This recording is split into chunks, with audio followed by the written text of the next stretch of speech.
Assalamualaikum anak-anak kelas 6. Apa kabarnya hari ini? Semoga semuanya dalam keadaan sehat walafiat ya. Baik anak-anak, hari ini kita akan mulai lagi belajar online bersama Ibu.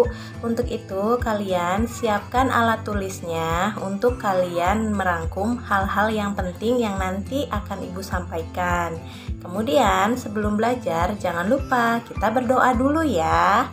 Baiklah, kalian sudah siap kan? Sekarang simak baik-baik materinya ya. Baik anak-anak, tetap semangat belajarnya ya. Kita mulai saja belajarnya.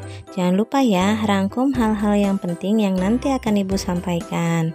Baiklah, untuk sekarang kita akan membahas ringkasan materi tema 1, selamatkan makhluk hidup, subtema 2, hewan sahabatku. Baiklah, kita langsung saja pada materinya. Perkembangbiakan hewan. Hewan berkembang biak untuk melestarikan jenisnya. Berikut cara perkembangbiakan hewan. Yang pertama, bertelur atau ovipar. Yang kedua, melahirkan atau vivipar. Yang ketiga, bertelur kemudian melahirkan atau bisa disebut ovovivipar. Hewan-hewan petelur memiliki beberapa ciri-ciri, antara lain tidak memiliki daun telinga dan mengerami telurnya. Contohnya, burung, ikan, reptilia, dan katak. Hewan-hewan yang melahirkan memiliki beberapa ciri-ciri, yaitu memiliki daun telinga dan tubuh ditutupi rambut. Contohnya, kelinci, sapi, kucing, kambing, lumba-lumba, dan landak. Perkembangbiakan hewan dengan cara bertelur dan melahirkan disebut juga dengan ovovivipar.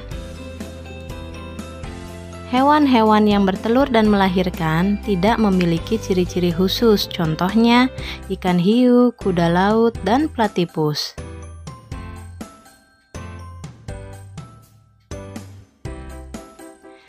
Selanjutnya, pengaruh kondisi geografis terhadap pertumbuhan ekonomi negara-negara di Asia Tenggara.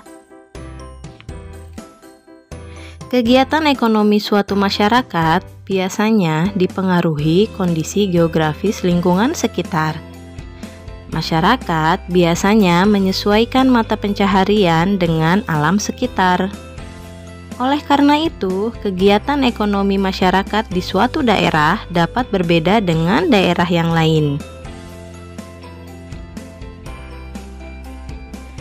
Kemudian, ide pokok dalam teks laporan. Ide pokok adalah gagasan atau masalah utama yang dibahas dalam sebuah paragraf. Ide pokok pada umumnya terdapat dalam kalimat utama. Saat mendengarkan laporan secara lisan, dengarkan dengan seksama agar kamu dapat menemukan ide pokok dan isi laporan dengan jelas.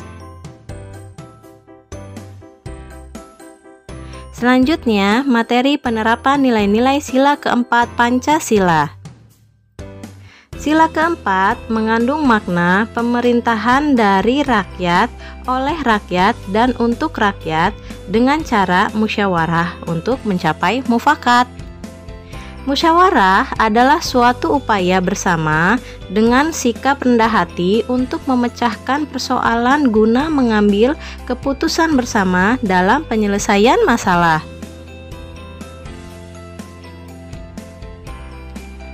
Nilai-nilai yang terkandung dalam sila keempat Pancasila antara lain: yang pertama, mengutamakan kepentingan negara dan masyarakat, tidak memaksakan kehendak kepada orang lain, mengutamakan musyawarah dalam mengambil keputusan untuk kepentingan bersama, menerima dan melaksanakan hasil musyawarah dengan rasa tanggung jawab, serta melaksanakan musyawarah dengan akal sehat dan sesuai dengan hati nurani yang luhur.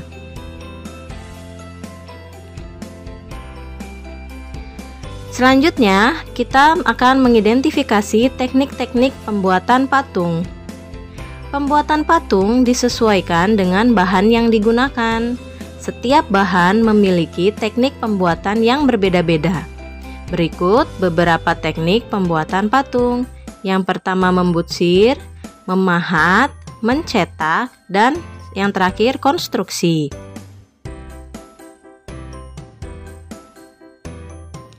Selanjutnya, membuat peta pikiran berdasarkan ide pokok laporan.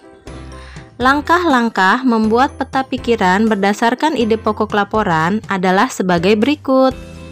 Membaca laporan dengan seksama, mencatat setiap kata kunci yang terdapat dalam laporan, membuat daftar ide pokok setiap paragraf. Gunakan kata tanya apa, di mana, kapan, siapa, mengapa, dan bagaimana untuk menemukan gagasan utama dan informasi dari laporan.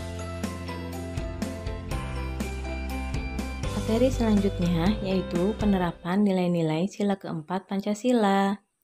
Sila keempat menjadi pedoman dalam menyelesaikan masalah yang menyangkut kepentingan bersama. Sesuai dengan sila keempat Pancasila, penyelesaian masalah sebaiknya dilakukan dengan cara musyawarah untuk mencapai mufakat.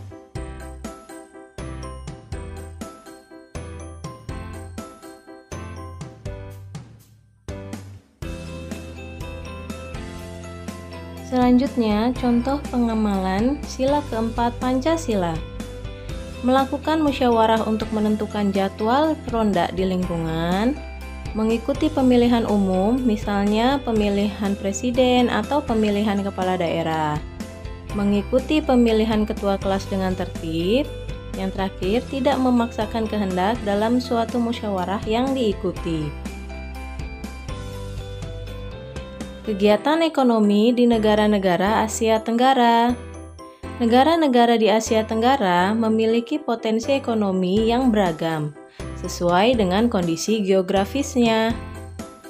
Mayoritas kegiatan ekonomi masyarakat Indonesia bergerak di bidang pertanian dengan komoditas utama seperti padi, kelapa sawit, tebu, kopi, kakao, teh, karet, dan tembakau.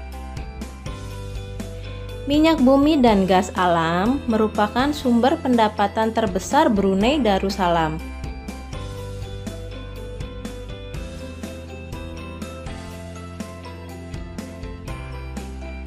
Perekonomian Singapura lebih maju dibandingkan negara-negara lain di Asia Tenggara.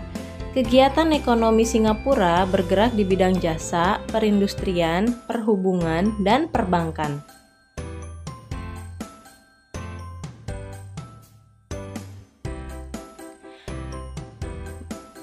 Materi selanjutnya, merancang pembuatan patung. Beberapa tahap dalam membuat rancangan patung yaitu sebagai berikut. Yang pertama, membuat sketsa, memilih alat dan bahan yang sesuai, kemudian memilih teknik pembuatan yang sesuai. Selanjutnya, materi penerapan sila kelima Pancasila dalam kehidupan sehari-hari. Yang pertama, bersikap adil. Kedua, menjaga keseimbangan antara hak dan kewajiban.